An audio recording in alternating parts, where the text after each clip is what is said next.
सगळ्या शेतकरी बांधवांनो भगिनींनो माझा नमस्कार. मी अनघा.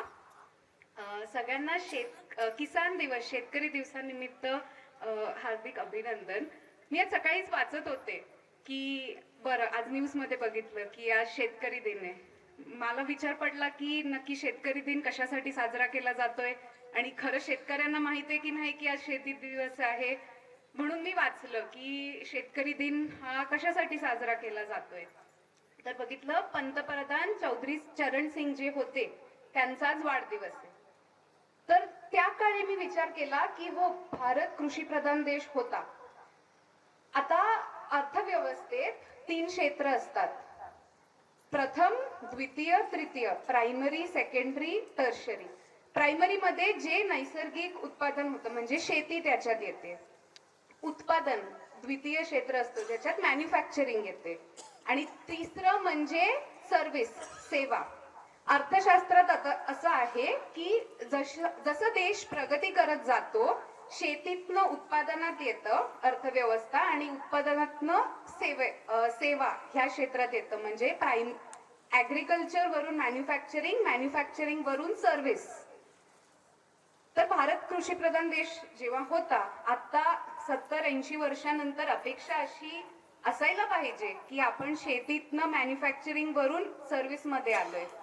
पण कोविड नंतर असा डेटा आलेला आहे की जेवढी आपली जनसंख्या शेतीवर जगत आहे ती वाढते, ती कमी होत नाहीये, ती उत्पादन आणि सर्व्हिस सेक्टर मध्ये जात नाहीये जशी खरं जायला पाहिजे. तर आता सगळ्यांचं असं मत आहे की भारत हा कृषी प्रधान देश अजूनही आहे आणि शेतकरीच त्याचा पाठिंबा आहे. तर आता आपल्या पुढे मार्ग एकच आहे की शेतीला आपल्याला कसं अजून स्ट्रॉंग करता येईल, कसं त्याला अजून आपल्याला वाढवता येईल. आणि त्यासाठी 2च गोष्टी आहे जे शेतीला अजून मजबूत करू शकतात. एक टेक्नॉलॉजी आणि दुसरं म्हणजे विज्ञान, सायन्स टेक्नॉलॉजी आणि दुसरं म्हणजे फायनान्स.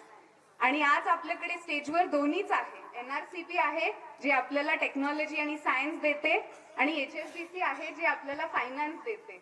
आणि कुलकर्णी मॅम आणि त्यांची टीम पण आहे, कोळपे सर आहेत, कोरे मॅडम आहेत जी पण आपल्याला फायनान्स देते. तर माझी ह्यांना हीच विनंती राहील की मानदेशीचं जे काम सुरू आहे शेतकऱ्यांसाठी त्या कामाला तुम्ही टेक्नॉलॉजी आणि फायनान्सचा पाठिंबा द्या. आमची टीम आहे, आमच्या सॉइल सखीजना माहिती आहे की शेतकऱ्यांनी कशाची गरज आहे आणि त्यांना त्यांच्या गरजा समजतात. पण आमच्यावर विश्वास ठेवून की आम्हाला शेतकऱ्यांच्या गरजा समजतात, आम्हाला पाठिंबा देणं ह्याच्यासाठी खूप विश्वास लागतो. तर स्टेजवर जे आज राजीव मराठे सर आहेत, रोमित सर आहेत, मला त्यांना तीच विनंती करायची की मानदेशीला तुमचा तसा सपोर्ट असू द्या. मी फारसं बोलणार नाही कारण असल्या कार्यक्रमात नेहमी मी ऐकायला येते. आज खूप महिला पहिल्यांदा स्टेजवर बोलताना मला खूप आनंद झाला त्यांचं ऐकून. मला हेही आनंद झालं की महिला जेव्हा त्यांच्या पुरस्कार घेण्यासाठी येत होते तर त्यांच्या बरोबर त्यांचे नवरे येत होते. आणि काही मी बघितलं जेव्हा नवऱ्यांना पुरस्कार भेटला ते सुद्धा महिलांना घेऊन आले, तर त्याचा मला आज फार आनंद झाला बघून. मी तुमच्याकडनं शिकायला आलीये आणि माझा नवरा करण सारखं म्हणत असतो की कोणालाही फुकटचे सल्ले द्यायचे नाही, खास करून शेतकऱ्यांना सगळ्यांनाच फुकटचे सल्ले द्यायचे असतात. म्हणून मी तुमच्याकडनं ऐकायला शिकायला आलीये. माझं काम प्राथमिक तर मुलींबरोबर असतं, तर तुमच्या खूप मुलींबरोबर मी काम करते आणि त्यांच्याशी नेहमी बोलताना मला खूप असं कम्फर्टेबल वाटतं कारण त्यांचे स्वप्न मला थोडीफार माहित आहेत, तर त्यांच्याशी मला बोलायला खूप सोपं जातं.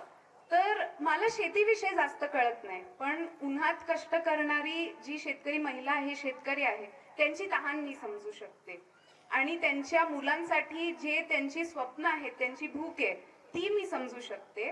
तर एवढंच म्हणून मी तुमचं धन्यवाद मानते की ही जी तुमची तहान आणि भूक ओळखण्याची शक्ती मला दिलेली आहे त्याचा वापर करून मानदेशी फाउंडेशननी कसं तुमच्यासाठी अजून सेवा आणि सुविधा उपलब्ध करू शकतात यासाठीच प्रयत्न करूया. आणि जसं ते ताई मगाशी म्हटले की तुम्ही 1 पाऊल घ्या तर मानदेशी 99 पाऊल तुमच्यासाठी घेईल, तर त्याची गॅरंटी नक्की मात्र आम्ही देऊ शकतो. धन्यवाद.